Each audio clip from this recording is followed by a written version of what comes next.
Have you ever found yourself sitting alone in the quiet of your living room, wondering why the family gatherings during major holidays seem to grow quieter and more sparse with each passing year? Have you noticed how the phone calls from your children, the ones you used to look forward to so eagerly, have dwindled down to hasty, rushed exchanges? The conversation almost always ends the same way, with them saying they are just too busy, that there is so much on their plate right now, and telling you to just take care of your health before the line goes completely dead. There you are, left standing all by yourself in the middle of a silent room, holding a cold phone in your hand, while a deep, heavy sense of loneliness washes over you. It is a sharp, painful ache that cuts right through the heart. You look back and constantly ask yourself what you could have possibly done wrong.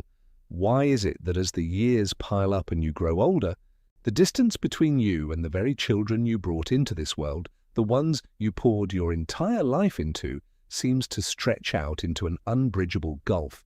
You try to rationalize it by looking outward, blaming the chaotic pace of modern life, telling yourself that society demands too much of their time nowadays, leaving them with nothing left to give to their aging parents. But deep down, in those quiet moments of honesty, you cannot help but wonder if there is another, more uncomfortable reason staring back at you, a reality that is far more painful to admit. The truth, when we finally muster the courage to face it, can taste incredibly bitter. It is not always that our children are genuinely too busy to spare even a single, meaningful 5-minute window to talk to us. Sometimes the painful reality is that the home we have built, the very place that was once a warm sanctuary, a safe harbor protecting them throughout their childhood, has slowly and subtly transformed into a source of immense pressure. It has become a space heavy with underlying tension, filled to the brim with constant nagging, lingering disapproval, and relentless judgment. Every single time they cross that threshold to visit, or every time they pick up the phone to dial your number, they find themselves stepping into an emotional minefield.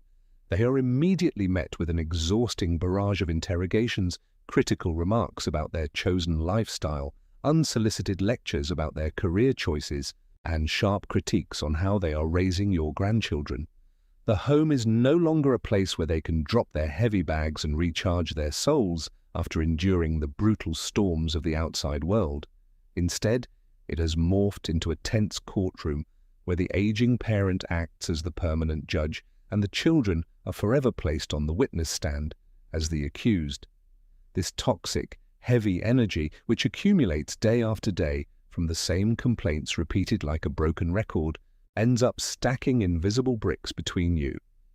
You end up building a massive wall that pushes your own flesh and blood further and further away into the distance, instilling in them a quiet, subconscious dread at the very thought of coming back home. The venerable Zen master Thich Nhat Hanh spent his entire life reminding us that the words we choose to speak hold a monumental, almost terrifying amount of energy. When a word is born out of true mindfulness and deep presence, it acts as a stream of cool, crystal-clear water, gently pouring over the parched soil of another person's soul, binding up their hidden wounds and causing love to bloom effortlessly. But when our speech flows from a place of unexamined anxiety, deep-seated insecurity, or a desperate need to control everything around us, those words instantly transform into invisible, sharp arrows that shatter the inner peace of the person on the receiving end. The reflections we are sharing today are absolutely not meant to point fingers, cast blame, or make you feel guilty about the state of your family. Rather, this is a gentle, heartfelt letter written from the very depths of my soul, a quiet companion piece designed specifically for fathers and mothers who are walking through the golden twilight years of their lives. Together, we are going to explore a different path, searching for that profound master key that can shift the entire dynamic of your household. We will learn how to plant the seeds of loving speech and cultivate a deep, radiant awareness within ourselves. By doing this, we can begin the beautiful work of turning our homes back into a true sanctuary, a place where our children and grandchildren naturally yearn to return for comfort and shelter, rather than a place they are constantly strategizing to escape just to keep their minds from breaking apart. So, I invite you to take a gentle step back with me right now. Let go of the rush, soften your shoulders, take a deep, slow breath into your abdomen, and let us begin the sacred journey of tending to the beautiful, neglected garden of your family life. I know deep down that as these words settle into your mind, a sudden wave of emotion might be rising up in your chest right now. Perhaps you feel a lump forming in your throat, a sharp defensiveness, or even a profound sense of injustice. It is completely natural if your mind is pushing back against me, thinking about how unfair these statements feel. You might be saying to yourself that I have no idea who you are, that I could never truly understand the massive, lifelong sacrifices you have made for the sake of your children. And you are entirely right. I see you and I recognize that sacrifice with the utmost reverence. You willingly laid down your entire youth, your physical strength, your own dreams, and countless sleepless nights just to make sure your children had everything they could ever need. You slaved away to put food on the table, to ensure they had proper clothes on their backs, the best books to read, and every comfort you never had growing up. Now that you have reached old age, a time when you rightfully deserve to rest, to be pampered, and to be surrounded by the warm, adoring laughter of your offspring, it must feel deeply insulting to sit here and listen to someone talk about where you might be failing in your communication. Let me hold that heavy, aching space for you with the deepest, most profound empathy of someone who has also walked through the long, jagged valleys of life. I look out at the world and see the heartbreaking, quiet reality of so many modern households today. I see the elderly mother, her joints aching, standing over a hot stove late into the night or early in the morning, meticulously preparing a massive feast filled with all the specific childhood dishes her children used to love. You sit down at that beautifully set table, watching the clock tick away into the night as the steam slowly stops rising and the food turns completely cold. Your heart tightens with an agonizing mix of worry and exhaustion as you wait. And then, finally, the front door clicks open. Your adult child walks in, their face pale and drained of all life after enduring a brutal 10-hour shift at a stressful job. They look at the table with tired eyes and mutter that they are just too exhausted to eat, that they want to be left alone before walking straight past you and shutting their bedroom door. The sheer emptiness, the crushing weight of rejection you feel in that exact moment is almost too much to bear. All you wanted was for them to eat a good meal, to stay healthy. You repeat your warnings about the dangers of skipping meals or staying up too late because your heart literally bleeds to see their bodies so worn out. Or consider the image of the aging father, sitting quietly in his worn-out armchair, his stomach churning with anxiety as he watches his son struggle through a harsh financial crisis or a failing business venture. Because you love him so fiercely, because you cannot bear the thought of watching him fall, you rush in with advice, pouring out all the hard-won wisdom from your own era, desperately trying to steer him away from the cliff.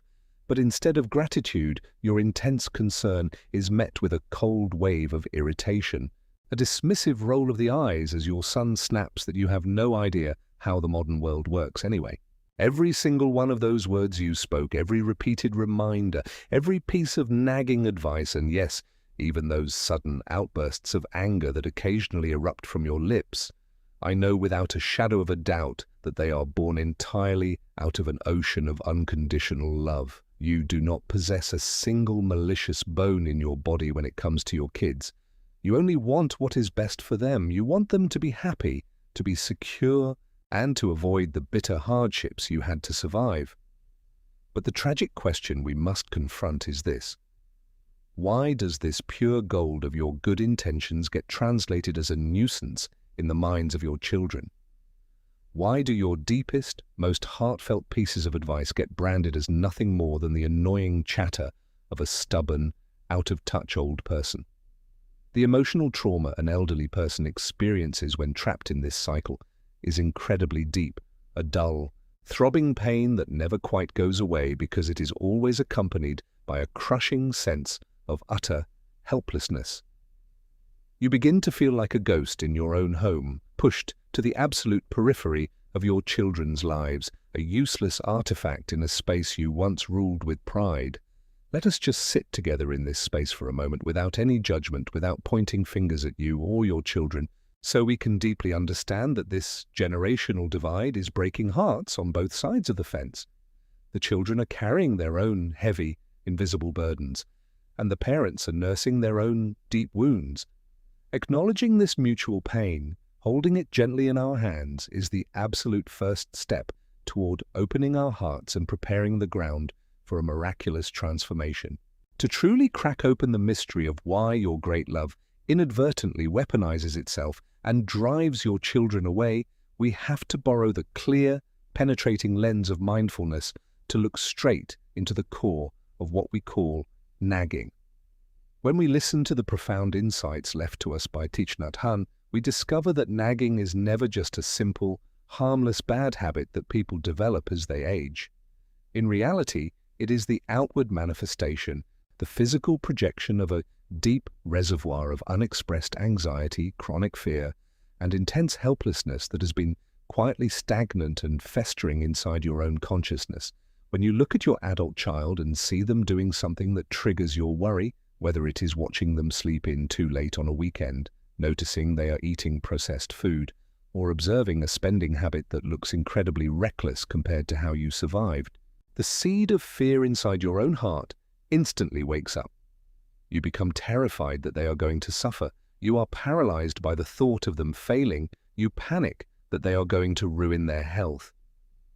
Because you have never been taught how to sit quietly with that terrifying wave of anxiety, how to cradle it and soothe it within yourself. You choose the only survival mechanism you know. You push it outward through your mouth. You speak it once, but the anxiety is still there. So you speak it twice, 3 times, day after day, week after week, clinging to the desperate illusion that if you just say it enough times, it will finally click in their heads and they will change. But when we view this dynamic through the calm eyes of mindfulness, we see that this repetitive behavior produces the exact opposite result of what your heart desires. When we repeat the same criticism over and over again with an underlying current of anxious, negative energy, we are not helping them. We are actually watering the seeds of deep exhaustion, resentment, and overwhelming guilt within our children's minds. We must understand that the younger generation today is navigating a world that is psychological quicksand compared to the past. They are drowning in a hyper-competitive landscape, fighting inflation, unstable job markets, and a relentless stream of digital noise that never sleeps.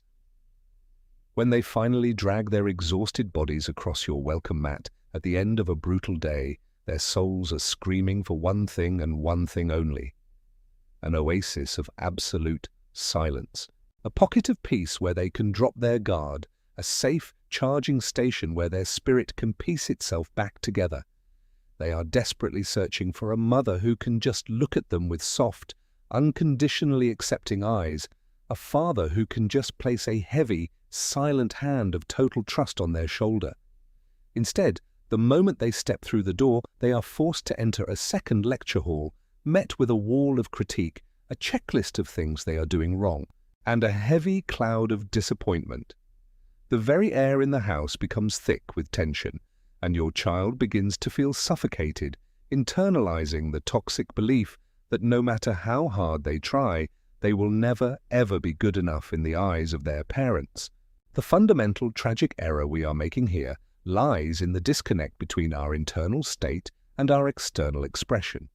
We are possessing a beautiful heart of pure love, but we are delivering it through the broken vehicle of aggressive, high-pressure speech. When you launch into a complaint with a tone that is sharp, frustrated, or dripping with anxiety, your adult child cannot see your beautiful intentions. Their primitive brain immediately goes into survival mode, sensing an emotional attack, a wave of irritation, and a heavy blanket of control coming from you. As a result, the doors of their mind slam shut instantly. They become completely incapable of sensing the deep well of tenderness hidden beneath your harsh exterior. They hear the sharp edge in your voice, they feel the sting of your disapproval, but they are completely blind to the fact that your heart is breaking with worry for them. Bit by bit, with every single repeated complaint, you are laying down another heavy brick, unknowingly constructing a massive soundproof wall between your life and theirs. And then one day, you wake up and realize the wall is too high to climb. Your children have chosen the path of total, chilling silence. They stop sharing their dreams, their struggles, and their lives with you altogether, simply because they know that opening up will only invite another wave of agonizing criticism. That is the exact moment when the tragedy of total estrangement is born, fueled ironically by nothing but your own misplaced love. Once we have mapped out the hidden roots of this family suffering, the urgent question that arises is, how do we dismantle this wall of separation? How do we transform our speech so that it stops acting as a weapon and starts flowing like a healing river that nourishes our most precious relationships? Thich Nhat Hanh left behind for us an incredibly beautiful dual medicine that is completely free of charge, yet infinitely powerful. The practice of loving speech and deep, compassionate listening. These are absolutely not abstract philosophies meant to be discussed in academic books. They are highly practical, immediate exercises that you can begin practicing this very afternoon, starting with the smallest, most quiet shifts in your daily routine. The very first tool I want to give you is the sacred practice of cradling your reaction before you speak. Let me share a highly practical secret with you.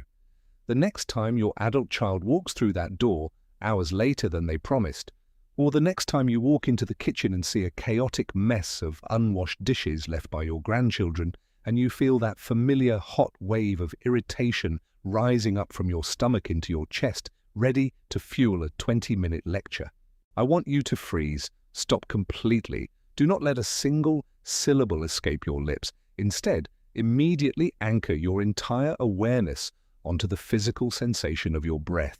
Breathe in through your nose and say to yourself, breathing in, I am fully aware that a wave of anxiety and anger is crashing through my chest. Breathing out, I gently smile toward this anger, and I hold it with tenderness. Take 3 deep, slow abdominal breaths, just like that. This simple act of pausing for 3 breaths works like a cool mist on a raging fire. It lowers the emotional temperature in your brain, detaches you from the automatic, lifelong habit of nagging, and allows you to reclaim total mastery over your spiritual energy before you open your mouth to speak to someone you love. Once you have brought a sense of cool peace to your inner landscape, the next step is to completely overhaul your vocabulary, consciously translating harsh, judgmental statements into the beautiful language of mindful speech.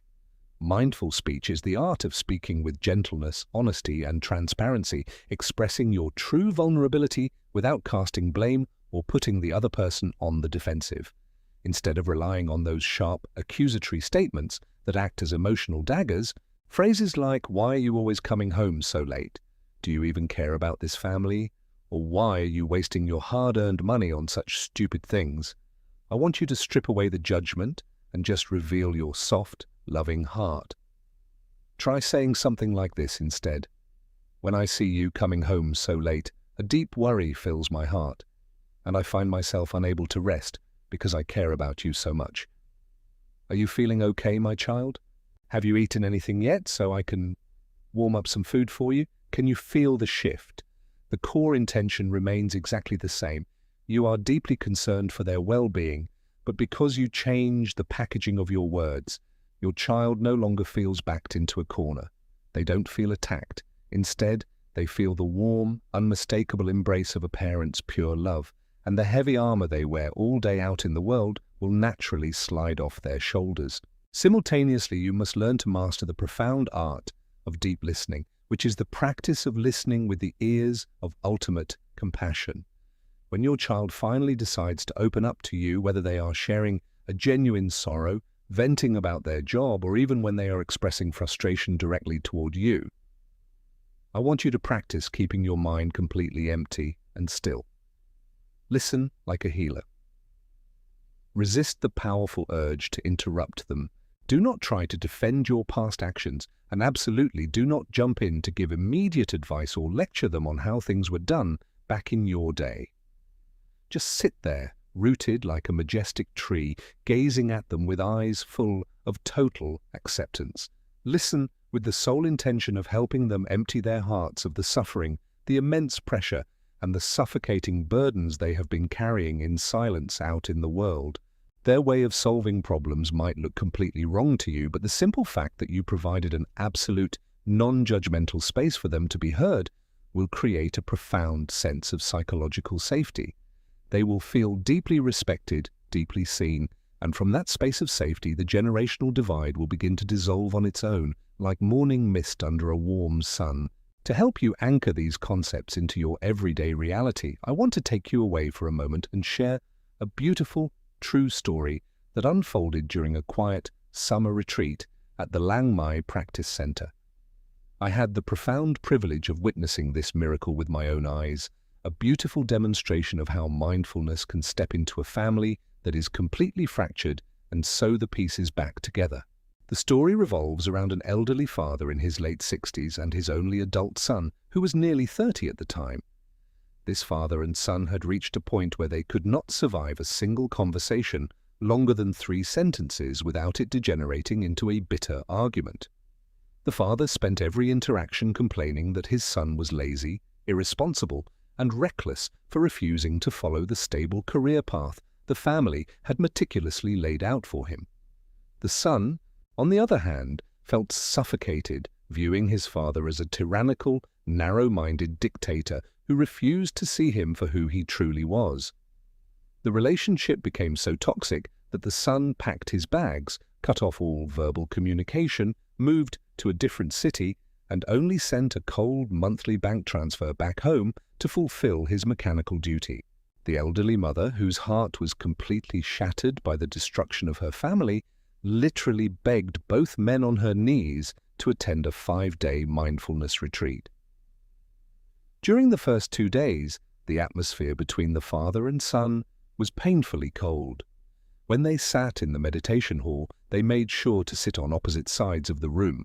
When they ate meals, they stared blankly at the floor, their body language radiating deep resentment and avoidance. But on the afternoon of the 3rd day, during a deep circle-sharing session facilitated by the monastic brothers, the father was introduced to a very radical, very difficult practice, the art of laid-down authority. He was challenged by the monk to completely step down from his throne of being the father and instead learn the humble art of just being a true spiritual friend to his son. The monk instructed him to maintain absolute silence with his mouth for the next 24 hours, but to expand the presence of his love to its absolute maximum through the soft, non-judgmental language of his eyes. The monk whispered to him, "When you look at your son, try to see him not as an ungrateful child who must obey you, but as a young soul who is swimming through an ocean of deep confusion and immense suffering of his own." The next afternoon, during a period of silent walking meditation along a quiet, shaded forest path covered in golden autumn leaves, the father consciously slowed his pace until he was walking side by side with his son. He did not bring up the future. He did not ask about financial stability. He did not throw past mistakes in his face. He simply walked, matching his breath to his footsteps. Every few moments, the father would turn his head, look at his son's tense profile, and offer a soft, gentle, deeply accepting smile. After walking like this for a long time, noticing that the afternoon heat was causing heavy sweat to pour down his son's face, the father quietly reached into his pocket, pulled out a clean cotton handkerchief, and with immense tenderness, gently wiped the sweat from his son's brow. It was an act of pure, unfiltered care that he had not performed since his son was a tiny 5-year-old boy. In that exact, sacred fraction of a second, an absolute miracle manifested on that forest path. The young man stopped dead in his tracks. He turned his head and looked deep into his father's eyes, searching for the old judgment, the familiar disapproval, the expected nagging. But there was nothing there except a clear ocean of total, unconditional love, and absolute acceptance. In an instant, the heavy layers of bitterness, the emotional fortress, the freezing cold wall that the son had spent 5 long years building collapsed into dust. He began to sob uncontrollably, dropping his head onto his father's fragile, bony shoulder like a little child. The elderly father wrapped his arms around his boy, tears streaming down his own wrinkled cheeks, and he spoke his very first words of true mindfulness. "I'm so sorry, my son. I have been so blind. I have pressured you so much when all I ever wanted was for you to be safe." This real-life event serves as a magnificent, eternal lesson that Thich Nhat Hanh always tried to imprint upon our souls. When we change the quality of our own inner awareness, when we shift our energy away from control and nagging toward presence and peace, the world around us shifts in response. You don't need a million words, you just need a true, radiant presence to heal the oldest wounds in human relationships. Let us now gather our collective awareness and ascend to an even higher, more expansive vantage point, allowing our minds to look deeply into 2 profound spiritual blockages that quietly sustain the generational divide: the total respect for personal boundaries and the absolute surrender of our expectations. As someone who has watched these dynamics play out across decades, I must be completely transparent with you about a pervasive, unconscious error that many well-meaning parents commit. We frequently fall into the psychological trap of viewing our children as our personal property, as a literal extension of our own ego, rather than honoring them as completely independent, sovereign souls who have their own unique destiny to fulfill. Let us shine a bright light on this concept of honoring their boundaries and acknowledging their differences. We have to ground ourselves in the reality that the world your children are navigating possesses a completely different set of rules than the world you grew up in 30 or 40 years ago. They are living in a digital ecosystem, an interconnected, hyper-accelerated society that demands a completely different set of survival skills. The way they manage their career paths, the way they allocate their finances to preserve their mental health, the way they use modern psychological methods to raise your grandchildren. All of these choices are part of an evolutionary shift that might look completely alien to your past experience. When you look at their choices and immediately feel a wave of disapproval, which then manifests as a daily lecture telling them to live with the extreme frugality of your youth, or demanding they use the strict, heavy-handed discipline of the past, you are actually committing a form of emotional trespassing. You are failing to respect their adulthood. A wise elder, a parent who possesses true spiritual maturity, is someone who knows how to step back gracefully, allowing themselves to become a peaceful, rock-solid foundation in the background. They offer quiet blessings from afar, respecting the autonomy of their children instead of trying to violently reshape an adult's life into a mold that has long since broken. This brings us to the absolute core of our suffering, the most profound spiritual lesson we must master: the total surrender of our expectations. I want you to ask yourself a deeply honest question in the quiet chambers of your own heart right now. Why do you nag so much? What is the real engine driving that repetitive behavior? If you look deep enough past the surface worry, isn't it true that you are still gripping onto a massive mountain of silent expectations? You are expecting your child to achieve a specific level of material success, to climb to a certain social status so that you can feel a sense of pride and validation when you talk to your relatives and neighbors. You expect them to get married by a certain age, to live their lives according to your timeline, to visit you with the exact frequency that satisfies your loneliness. And the moment their reality fails to mirror your script, a deep, bitter wave of disappointment floods your soul, which then automatically transforms into those toxic, biting remarks and constant complaints. Learning the sacred art of letting go of these expectations is the absolute only way to rescue your own spirit and cultivate a genuinely radiant, joyful twilight season for your life.